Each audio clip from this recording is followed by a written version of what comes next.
and good evening to everybody. And this is week 12, session 12 of season 2. This sounds just like one of these fancy series you catch on TV. And of course it is. Here we are. It's the 16th of December and a huge welcome to everybody. My name's Sue MacDonald and I'm the curator of these hours plus the midwifery festivals that some of you will know about. And if you don't know about, you need to know about. And I'm really delighted to be with you this evening again. This is the last in this series. We will be coming back, but we're finishing with something a little bit different, which I'm sure you're going to enjoy. I'm certainly going to enjoy. Now, these sessions were designed to give us all some extra continuing profession development for midwives, for student midwives, for people who want to become student midwives, for people who are in the maternity services, just to update themselves. And it really came in. We started them in April in response to the COVID pandemic, really just so people who were isolated or who had to stay at home also had access to something to keep them going. So we say a huge thanks to Matflix, who have sort of developed this all and keep it going underpinning. And this is the place to go for your CPD, for your revalidation. And if you just happen to be having to do an assignment, fantastic place. Now, tonight I'm joined by an old friend, I could say this, Professor Jim Thornton, and a new friend, Rebecca Dewey. And they're with us this evening. And I'll start them off, as we always put our guests on the spot, to say they have to come up with a moment of the week, and it has to be a nice, delicious and positive thing that's summed up the moment for the week. So should we start with Rebecca? Okay.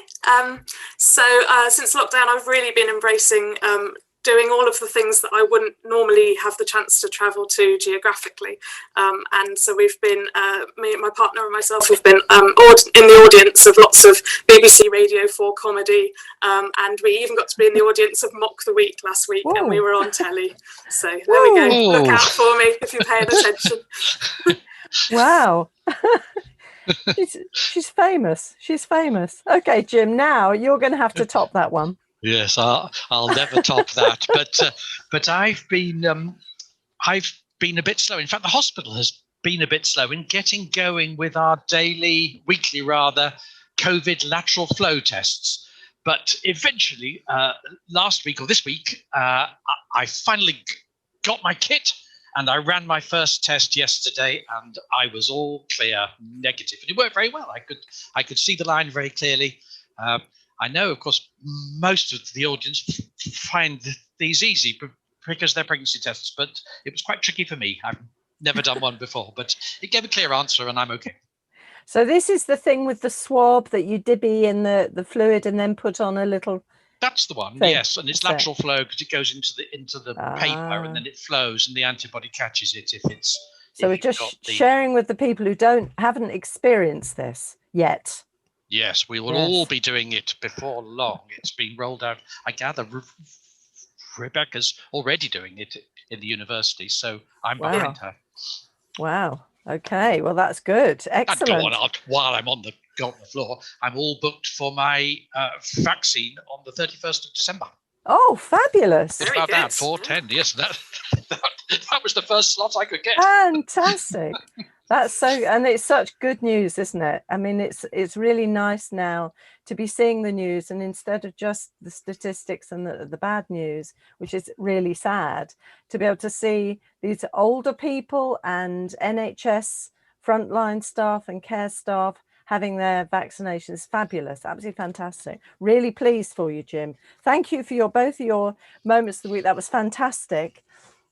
Now, we usually do start the program with just saying a little bit about COVID, because that's where we started. And of course, today has been the first kind of level or tier 3, I have to get the phraseology right, for some places in London and the southeast. Of course, a lot of our friends up in the north and in the middle of the country have been living with tier 3 for a while. So we have a lot of fellow feeling. It's difficult times, and it's difficult as we're approaching a sort of festive period, but we just need to be patient, and we need to look after each other and carry on together with that. And really, again, I want to say a big acknowledgement and thank you to all the staff who are keeping things going in the A&E departments, who are very busy at the moment, the intensive care and high dependency units, who are still looking after people who are sick with COVID, some who haven't got COVID, but keeping things going. And we send out love and thanks to them and their families, because their families are having to live with, you know, their family not being there all the time, and for some people that's very difficult. And a big hug and a thank you again, as I always say, to our colleagues in the maternity services who are keeping everything going. We always say again, you can't cancel pregnancy and childbirth, it just carries on, and the staff have to keep carrying on and have to keep strong and safe themselves, and keep women and babies and families safe as well. And it has been a very difficult time. Also, anyone who is, and I have this in my mind because last week we were looking at long COVID, we're sending goodwill to people who are suffering from long COVID, who are recovering, also people who are recovering from COVID itself, kind of in, you know, the norm. I don't know if normal is the right word, but it's a difficult time. It's not like any other illness where you get sick and then you're suddenly better. It takes time, and we need to look after people who've been sick and really learn more about it. So we're going to revisit long COVID at a later date. And also good wishes to people who are self-isolating and recovering at the moment, because if you're self-isolating, that can be as frustrating as being sick as well. And a big thank you, as I always say, to all the key workers. I'm continuously reminded of how many people are just keeping the place going and keeping us safe, keeping us fed and watered, keeping everything going as we need it to go. Thank you. You're all wonderful. And I want to do a big virtual hug, which we can't at the moment do proper hugs, so it has to be virtual. Now, I'm just going on to the news. We've got, and Jim is what a very great example, is going to be having the vaccine the end of December. The vaccine is being distributed and is giving, I think the focus is still on the older people, but also care home workers and some frontline NHS staff. So this is the one where you have 2 jabs, 3 weeks apart, isn't it, Jim? That's exactly right. Yeah. 3 weeks apart. Yeah. Fab. So that's all going ahead. So it'll be a while. We still have to be patient, but it's on the line at the moment. And other news this week, I think there's been the ongoing review into maternity services at Shrewsbury, led by Donna Ockenden, and that's really engaging a lot of discussion about the safety of maternity care, especially the issue of normal birth, but also about how much we listen to women and how we involve them in their care. There's going to be a lot of debate about that. And at this point, I'll say, if you want to read the report so far, and this is interim report, I think it's still ongoing, there is a link on the resources page right to the report for those who'd like to read that, and it will be useful to read that. Also, the Health and Social Care Committee were taking evidence this week from Donna Ockenden and from the founders of 5 Times More, and that's Tanuki and Clotilde, I hope I pronounced their name correctly, plus Professor Marion Knight from Embrace and Jenny Kernsek from NPU. Very interesting evidence was presented, and a lot of discussion again around normal birth and how we treat women and how we listen to women and how we need to be very aware about the disparities between women of colour, black and brown women, whichever term you'd like to use. I think the BAME term is now going out a little bit, and I must admit the minority word is uncomfortable. I find it personally uncomfortable. So again, have a look at the report. No, this isn't the report. There's a link on the resources page to the actual committee meeting. And if you haven't looked at a select committee before, or looked at the evidence and the way they gather things, and that this is for students and for midwives. It's really interesting because they don't let people get away with just saying anything. They really drill down and ask very specific questions, and they're a very powerful all-party group. So it's very interesting to listen to. So that it's there for you if you want. And now on to lighter things. At the weekend, I understand that it's the final of Strictly. For some of you, you might be fans. So I'm sure there's going to be a lot of TV watching over the weekend. And it's also MasterChef professional final this week as well, for those of you cooking fiends. So there's something for everyone here. And of course, next week it's Christmas. So I would just say personally, just stay cautious and stay safe and look after yourselves at this point and be a bit creative. I'm getting into very Zoomy, and I'm going to myself have a little party with some friends, glass of wine rather than water, and the Zoom, because you can still have a jolly good chat and a good laugh and a little bit of glass of wine, a bit of maybe a mince pie even, if I'm a bit saucy with that. Okay, so remember, check out your resources page for all these resources, and do look at the select committee, is really interesting. So we're going to move on to the main meat of the evening, and we're going to have a discussion on reverse mentorship. Now, this was a new term for me, and many of our viewers, maybe there's some of you out there who know about this, and if so, I'm sure you can send some questions or, share your experience.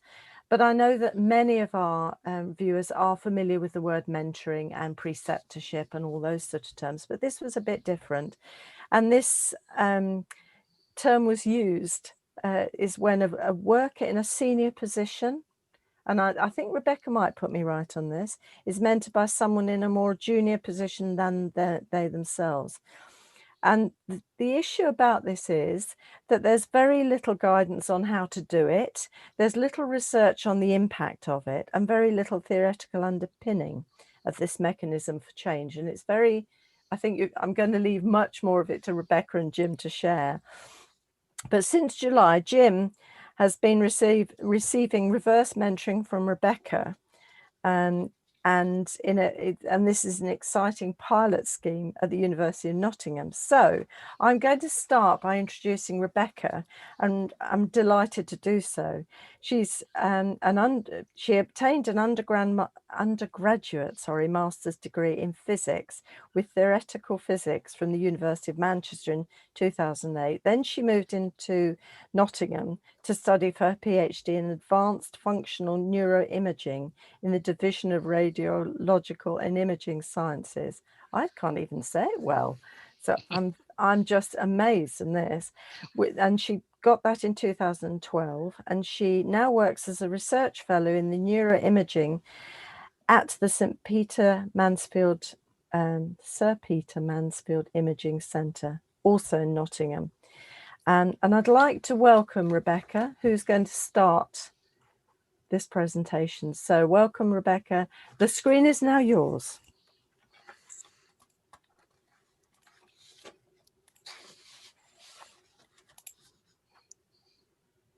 Thank you very much. Okay, so I guess I'd like to preface my introduction of myself with sort of the idea I would never have any cause to be presenting at this meeting. This isn't particularly a venue that I knew existed. My field is, as has been introduced, is in physics and in MRI, and I'm incredibly lucky to be part of the reverse mentoring scheme. And it's only through meeting Jim that I've even got a platform here. So thank you so very much for having me, and hopefully you'll find this interesting and thought-provoking. So I'm going to give a little bit of a background about myself, because I think for the context of this, it's relevant for you to understand the differences between Jim and myself. But I think also what I will lead on to say after this is that actually most of the important things that I'd like you to take home tonight are the things I'm not going to say on this slide, I suppose. So I'm a physicist, I'm a female physicist, I was born female, and I am not from a rich background. My local education authority paid my undergraduate tuition fees, if that's any sort of marker of how my parents' income has impacted my life in any way. I'm described as a research fellow because I finished my PhD a few years ago. But I'm on a fixed term contract still. So every few months, I have a conversation with some professors, some supervisors, some admin people, and we have a discussion about how useful I am and how much longer I need to be kept around for. So I was really, really lucky that for the first period after my PhD, I had a job that I knew would last me for 3 years. And that's really unusual. That was exciting for me. That was really amazing that I had a fellowship for 3 years. When that ended, I took a second job, which was another 3-year post, which again is really, really lucky. And following that, I took another 3-year post. So that was really great. But then after that, I had quite a long period, probably of another 3 years, where I would only get extended for a month or so at a time. So sometimes every 6 weeks, particularly during lockdown, every 6 weeks, I enter what we call redeployment, which means that I get early access to all of the vacancies and openings within the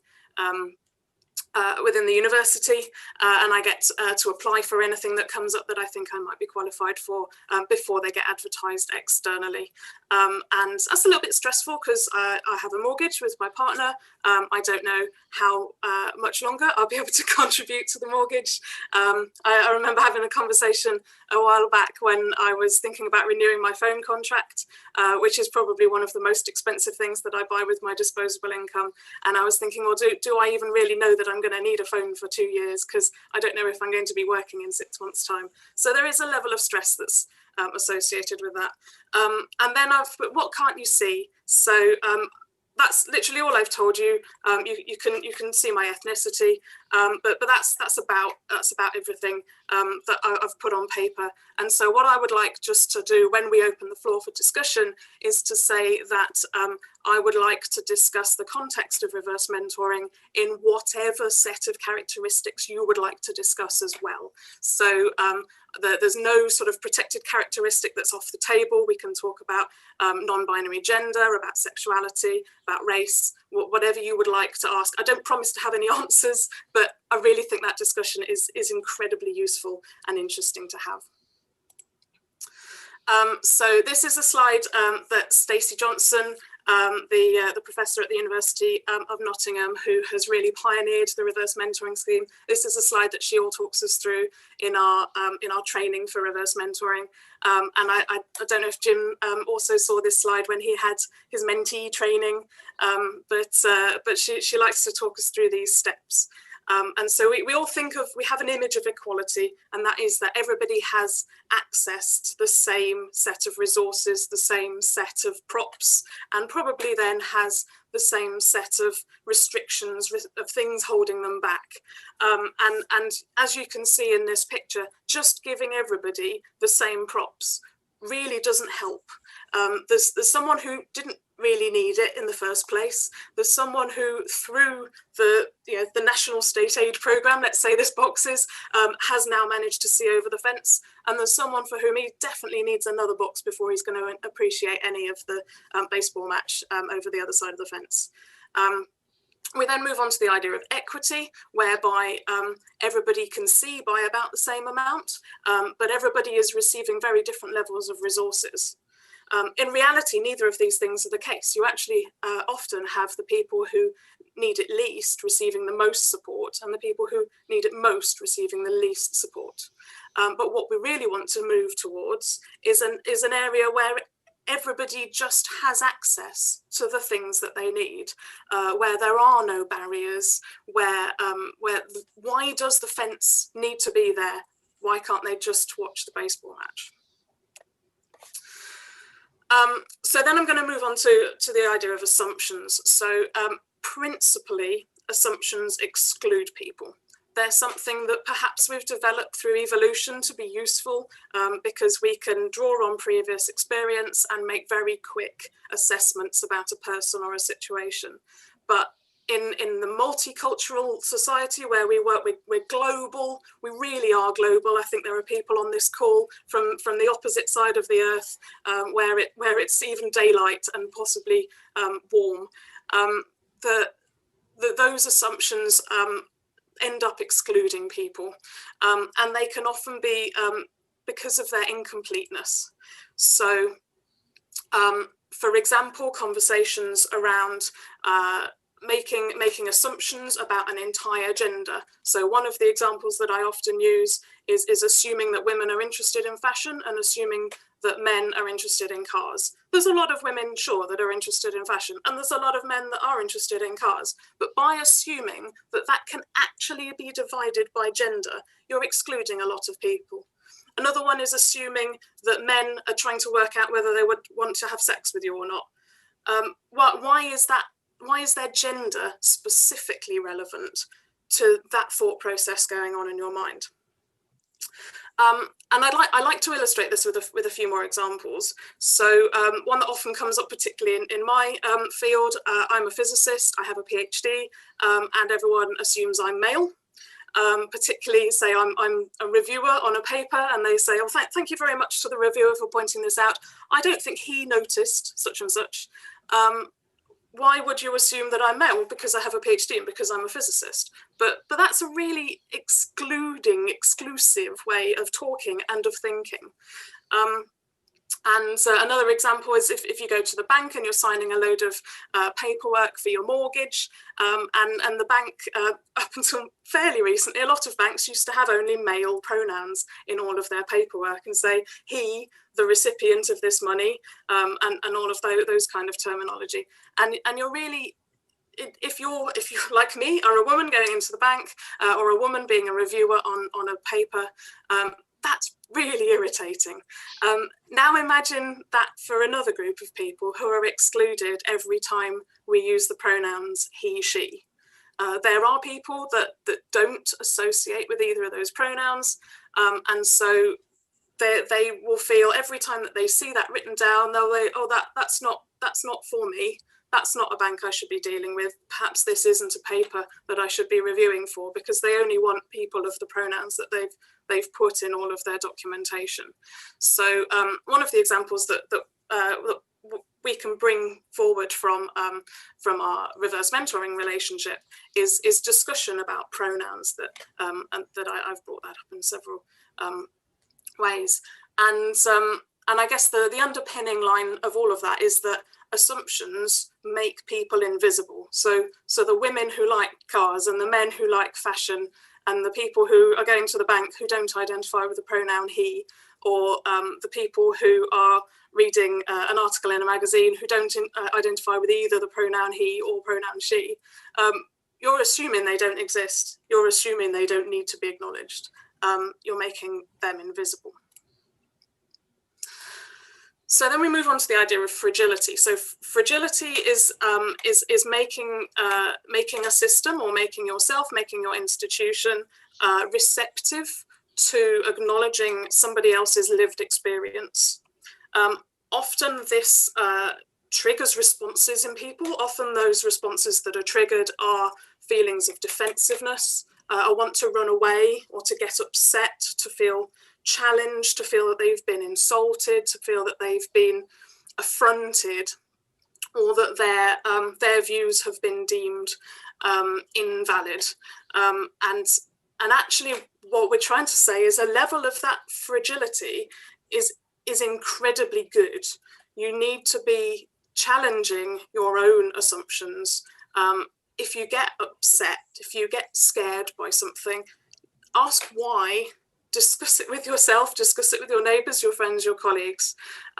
We all need to take on a bit of that fragility in order to improve our own interaction with people who are often excluded, who are often made invisible.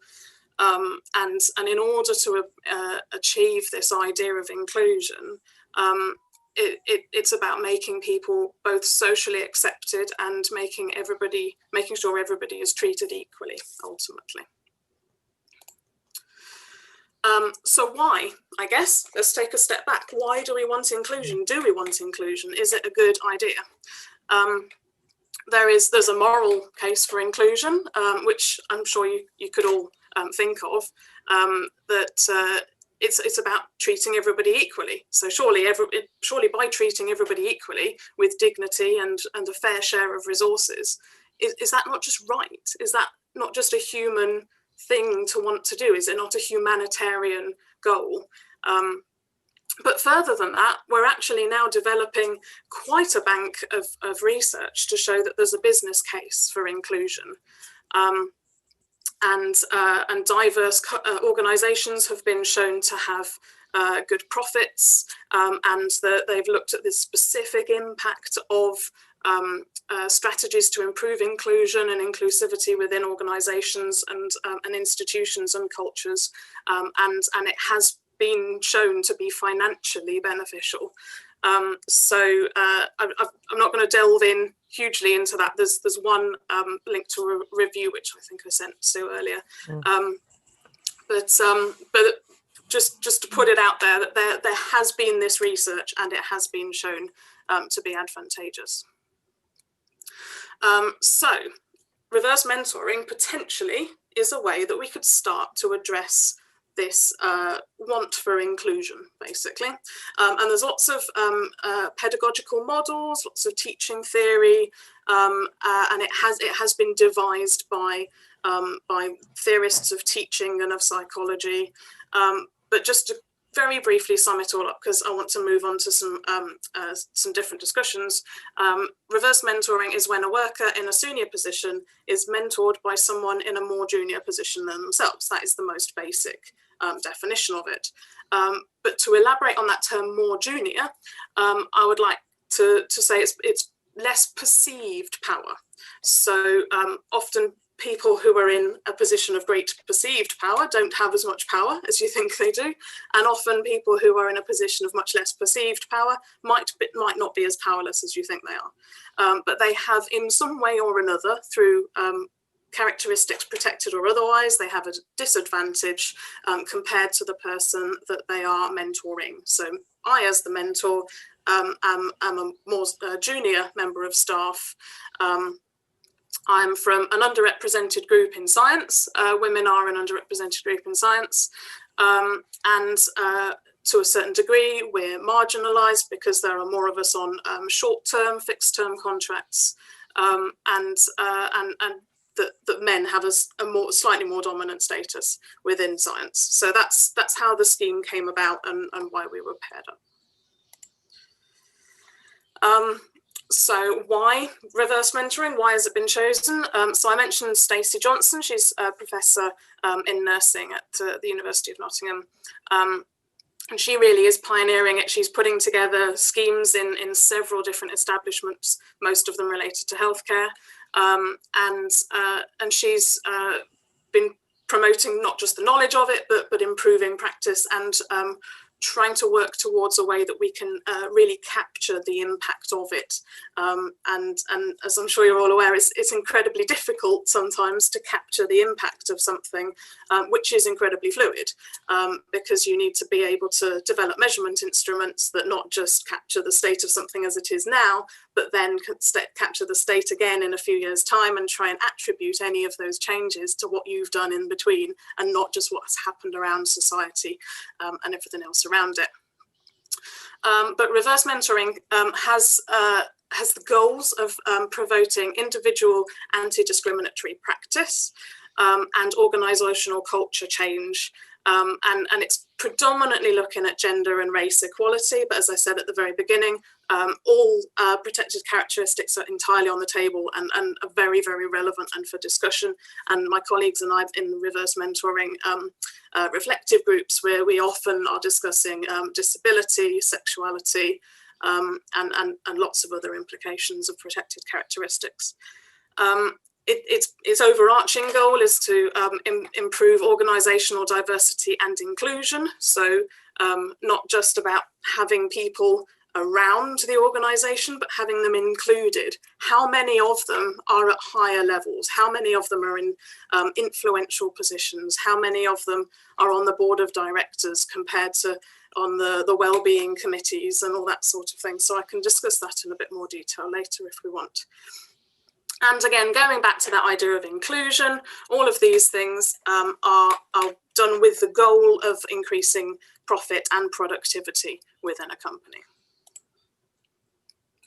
So very, very briefly, overarching generalization of how to do it, but it's about stepping out of your comfort zone. It's about having interactions where you have to challenge yourself, challenge your normal way of thinking. One little exercise that we often sort of throw around as a group is, who is absent from your phone book? How many people of a given race are there in your phone book? How many gay people are in your phone book? How many trans people are in your phone book? Stepping out into somebody else's world and learning from their experiences in a way that can enrich yours. So this is another exercise that I got Jim to do, in fact. So this is a little quiz that's on BuzzFeed, and you can write down that link, or you can just Google BuzzFeed privilege, and it's the top entry. And it's hundreds of questions. You don't have to tick every box. You can sort of skim down and have a think. And you can read some of them there. So they're always, it's the I have never sort of game. So I don't have any student loans. How many people can say they don't have any student loans? I have never had an eating disorder.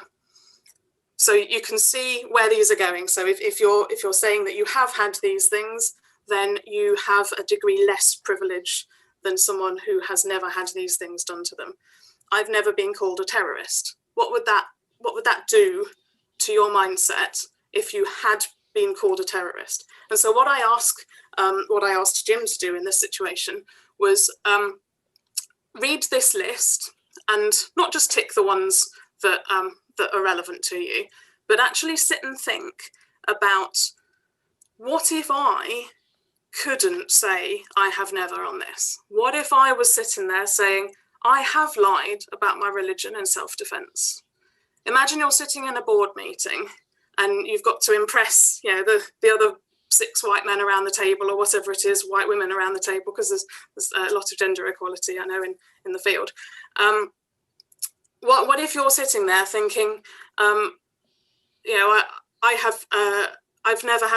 have had an eating disorder, and therefore I have to hide this from my colleagues, or I don't want to do anything that looks camp because I don't want my colleagues to suspect that I'm gay, or I don't want to use my partner's pronoun because my colleagues will realise that I'm gay. What would it do to everyone's perception of me if they realised that I really have no money at all, and I send all of my my paycheck to my parents and multiple siblings or cousins to live from? So it's not just about having sort of a number at the bottom of the list. It's about realising the actual impact of being the opposite of what you are on any of these given points. And I think, given the setting that we're talking about today, and the venue that I've very kindly been invited to speak at, I would also invite you to think about each of these points and think, what if the patient sitting in front of me has had this additional challenge in their life? Imagine how, you've got, let's say, your typical patient who maybe has got a taxi to the hospital or driven in their car and paid for some parking, and then compare that to a patient who had to get 7 different trains. They didn't just sit at home and wait for the Ocado delivery of their supermarket shopping to turn up last night. They had to go to a greengrocer and a fishmonger and a dingy supermarket where they had to wrestle everyone elbow for elbow for like the last packet of food of any nice quality. They don't get to get woken up by an alarm because they don't have they don't have technology, or they don't have their own space. Maybe they're all living in one room. So just imagine the impact of any of these protected characteristics on the people that you're dealing with. And I think this really is the first step to turning around towards that idea of inclusion. So the next thing I'd like to sort of set up before I then hand over to Jim is the idea of allyship. So allyship is sort of the empathy of saying, I empathise with this person, I understand where they're coming from. It goes back to that thoughts and prayers kind of phrase. So, you know, I understand where you're coming from, and I see that you're a human. That's great, that's allyship, and that's empathy. But what I'm trying to encourage people to embrace is the idea of advocacy. What can you do just to go that step further to advocate for somebody, rather than you know, giving them some sponsorship, rather than not impacting on their volition in any way. So instead of just giving somebody a tap on the shoulder and saying, do you want to be mentored in this position, actually you know, ask a whole group of people who needs this the most, or who would want it the most, those kind of things. I know that I'm asking, basically, if you're a member of a tribe, that you might speak up and risk your position in that tribe. You might not be taken seriously by your colleagues, but that is essentially what we're asking you to do in terms of advocacy, and encouraging you to make that sponsorship step of understanding what these people need and what you can do to try and change your behaviour to improve them. And a lot of that comes from educating yourself, which is what I'm encouraging people to do by trying that BuzzFeed quiz, and having a look on the internet about all of the other resources on advocacy. And yeah, the bottom line, just each person you meet, your colleague, your patient, does this person have the same choice, agency and volition as you, to go about their day unimpeded by that weight, that baggage of not being able to be their true self. So that's my email address if you want to have any more conversation. That also tells me that the next slide is Jim's, so I shall click right on. Okay, shall I come straight in, Sue? Well, I guess you could. I would do this introduction, but I mean, people know about you, Jim, and all I would say is right tomato at this point. Then right tomato. Get me a few hits, everybody. That's it. Like. I shall let the lovely Jim introduce himself, because it just seems right at this point. Right. Thank you, Jim. I've only got 2 slides, and I'm just going to say a few words about my experience of being mentored by Rebecca. And I'm going to start in the same sort of way as Rebecca did, by telling you a bit about me. Here I am. I am actually extremely privileged. You know, I'm a white male senior consultant, senior academic, and I'm a very traditional sort of person, at least in my public life. I'm married to my first wife, and she's a homemaker, and I've got 3 children, 4 grandchildren, and I'm very well paid. Trust me, I do all right. And Rebecca made me, or didn't make me, asked me, suggested that I should do the BuzzFeed questionnaire, and it turned out that I scored nearly 100% on it, in the sense of, you know, every answer I gave was an answer which represented privilege rather than lack of privilege or difficulties in my life. I didn't score 100%, but I scored pretty much 100%. And I confess that I was a bit skeptical about this whole thing when I first heard about it. It was about a year ago that the Vice Chancellor in Nottingham sent an email round to everybody, I think, saying we're setting up this reverse mentoring scheme and we're looking for volunteers to be the mentors, and Rebecca obviously signed up to that, and they're looking for volunteers to be the mentees, and they were looking for some senior academics, and silence was the stern reply. And I thought, oh goodness, well, here am I, nearly retired. What have I got to lose? I better do it, show willing. So I signed up, and I must admit, I wasn't sure what would happen, and I certainly wasn't a sort of tremendous enthusiast for it. I was doing it really just to sort of show off to the Vice Chancellor that I was a good chap.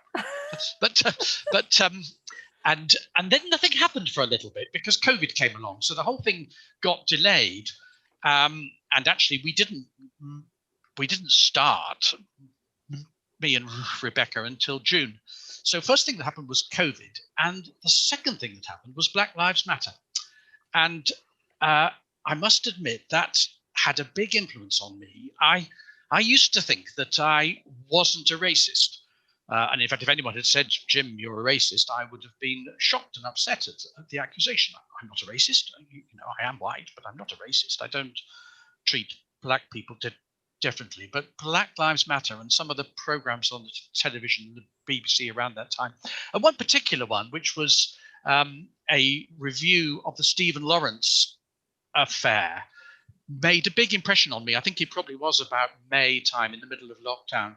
And again, the program explained what had happened to Stephen Lawrence. And I remember, I'm old enough to remember both the events when Stephen Lawrence was murdered, and I can't really remember very well, but I think I'm pretty certain that I watched the news and thought, well, black kid probably hooked on drugs, I didn't sort of take it very seriously. And I'm embarrassed to say that even 10 years later, it was about 10 years ago, wasn't it, when the Macpherson inquiry came out, and they looked at the Stephen Lawrence case and said that the police in London were institutionally racist.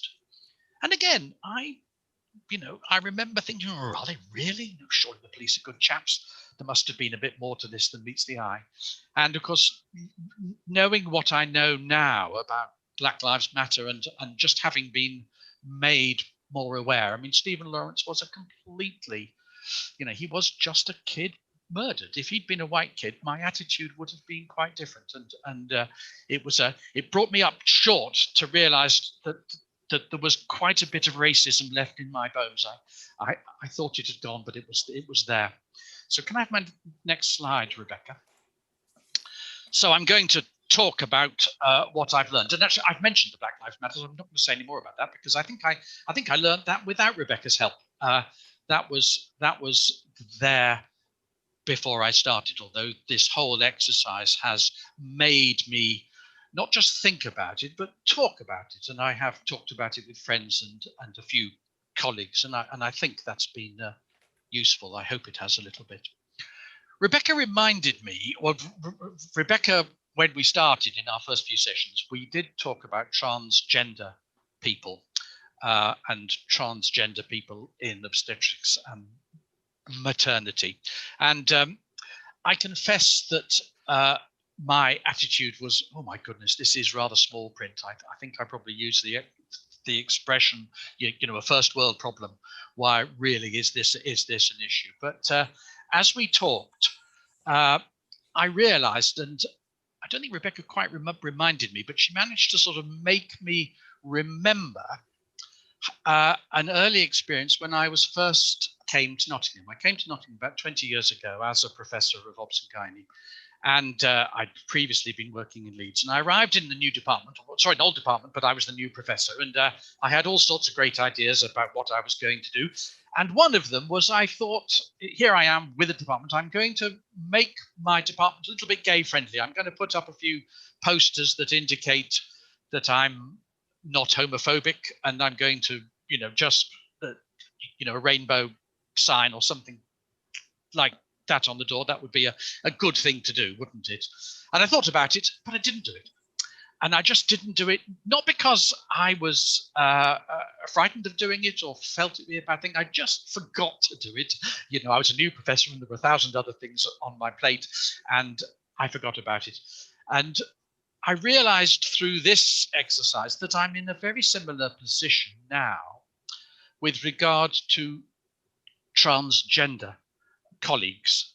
I'm in a very secure position. I'm very senior. I'm incredibly privileged, and it costs me nothing to put on the footer of my email or on my Twitter handle the pronoun he, him, which just signals to people that I'm aware of the issue and that I'm someone who, if they want to, can come and talk to me about it.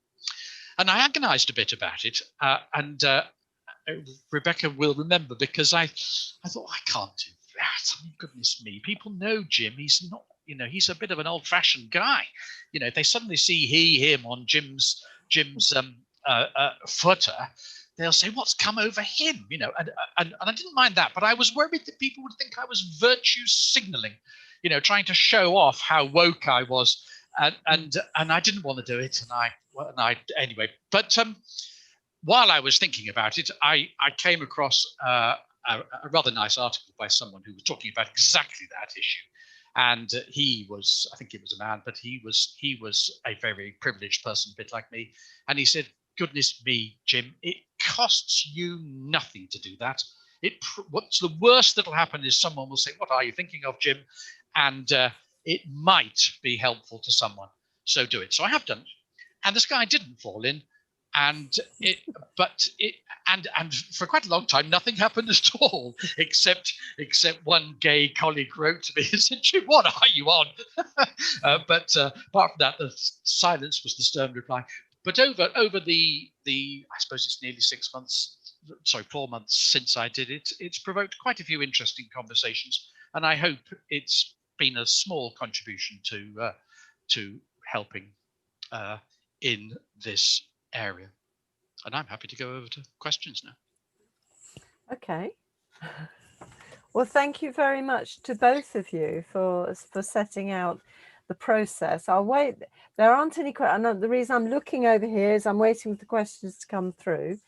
And we've had quite a few people attending, quite a few people there. So if you're there and you've got some questions, it doesn't matter how big, how small, whatever, do send them in, and I can send them to Jim or to Rebecca, whoever you'd like to answer them. I mean, I did have a query. I wondered how, when the process was done, how did they decide to match Rebecca with Jim?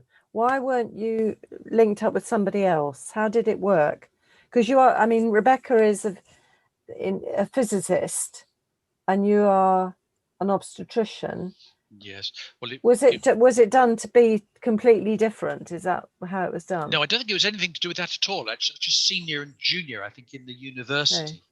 Okay. But is that right, Rebecca? So we're a fairly small cohort. I think we're technically the second pilot cohort. The third pilot cohort's just started now. We're talking about really small groups of people. Okay. And there were people of colour who signed up to be mentors, to be in my position of the junior person mentoring. We're almost all female. There are a few males who have disabilities who have also signed up to be mentors, but mainly Stacey paired people up just to maximise the differences she could. So a lot of the members of staff signing up, a lot of the senior leadership members of staff signing up to be mentees were white women. So then she needed to find them something with an opposing characteristic. So I suspect, to be really, really crude about it, I suspect all the white women took the black mentors, and then Jim got a white female mentor. Okay, it's very interesting the way. I was shocked when Rebecca popped up. I don't know. I wasn't really thinking the whole thing through, and I was expecting a black mentor, or at least a minority ethnic group mentor. But we're small groups at the moment because it's still really early days within the university. Obviously, the university itself is like 10,000 people, so eventually it'll be a larger group that's rolled out. But this is sort of baby steps, just testing, trying to understand, again, trying to develop those measures over which to measure efficacy, to measure impact. So we're just little groups, unfortunately, and in small groups you often don't get to to have the freedoms of pairing lots of different characteristics. Well, I wondered how you as whether all the mentors meet together and all the mentees meet together, and what sort of training mentors have. Yeah, so I was really lucky. I did my training literally probably about 2 days before lockdown. So I did all my training in person. And Stacey talks through a lot of the psychology, the models, the theory behind it, pedagogical theories about breaking down breaking down barriers, about trying to understand what it is that you're teaching, about storytelling with a point, those kinds of things. So yeah, it was a morning. I think there were about 6 of us, so that was probably half of the cohort being trained at a time. And we discussed a lot of the ways that we could use what she was teaching us in terms of storytelling to tell our mentees about our life, to try and let them step into our shoes and understand whatever those disadvantages are that we were talking about. And yeah, it was really interesting, and we've continued to support ourselves through this, and we've also now embraced the new group of mentors, and we support each other. We meet on Zoom, on Teams, roughly monthly, for about an hour and a half, just to sort of catch up. Or confidential, so we don't use names. In fact, we don't even use pronouns for this, because we are quite aware that not all of our mentees want everyone knowing that they're doing it. So yeah, we just sort of discuss, and then Stacey is able to give us bits of feedback or try and tell us how to push them further, how to prod in a particular direction, or how to deal with more cataclysmic problems. I mean, we have had a mentor-mentee fallout that I've heard about in our group, and that had to be dealt with in a really sensitive way. But obviously Jim and I, we've disagreed and bumped heads on lots of things, but I think in a fairly academic discussion, debating, intellectual way. So I mean, I think we're here now. I mean that's quite useful. I mean I think for people who are watching this, there'll be some people, and we've got a few questions coming through now, but there'll be some people who think, oh, I'd like to try that. And I think it's important to know there's a whole process and thought to protect the mentees and the mentors from that sort of thing. Let me throw some questions at you from our audience. We have Siobhan Callahan. Hi, Siobhan, who says, Rebecca, what has been the best thing to come out of this for you? Oh, gosh. I haven't really reflected all that much on it yet. I mean, I think for me, my confidence, I think, has been a really big thing.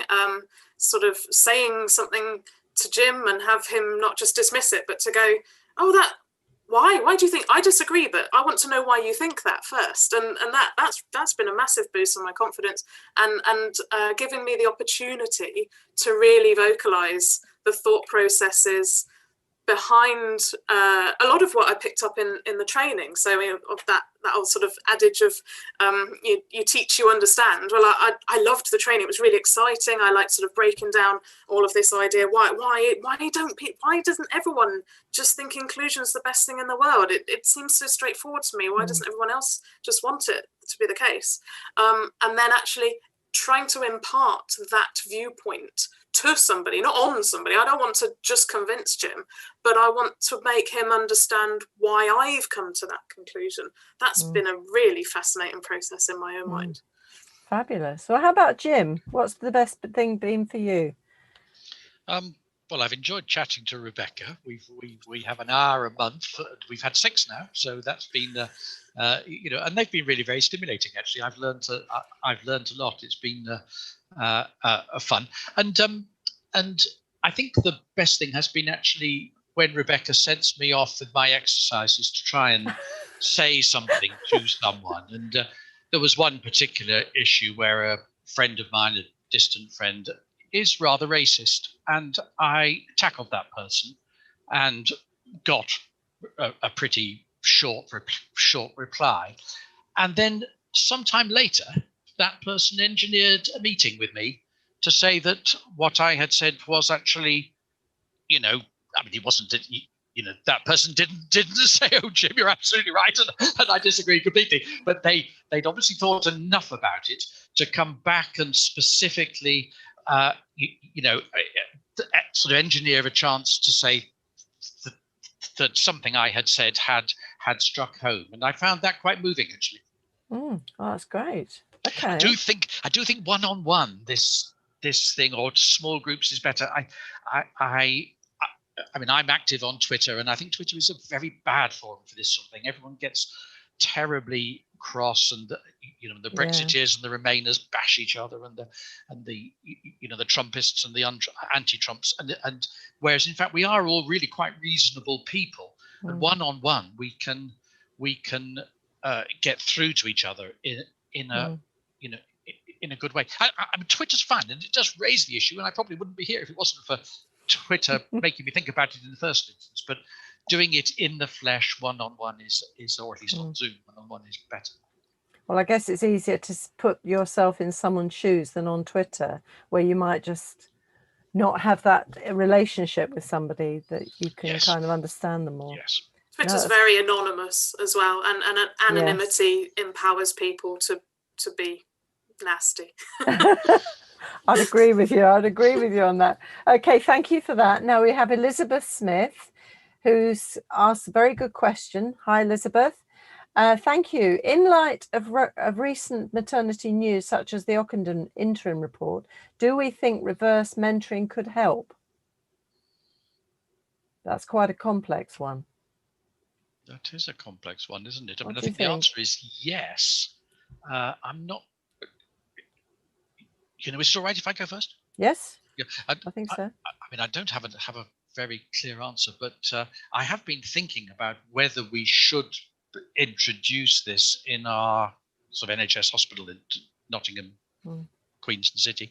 I haven't done anything about it, except just think about it at the moment. But I suspect it could be very beneficial. I mean, one of the problems in Shrewsbury, I think my reading of the Ockenden report was that it was the obstetricians there who were the predominant group that had set themselves a target of having a low cesarean section rate, and were then forcing that, in some cases, onto the pregnant women they were caring for. And if they had a bit more reverse mentoring, they might have understood the pressures and difficulties that their patients, I'm using the wrong word, but you know what I mean, were undergoing.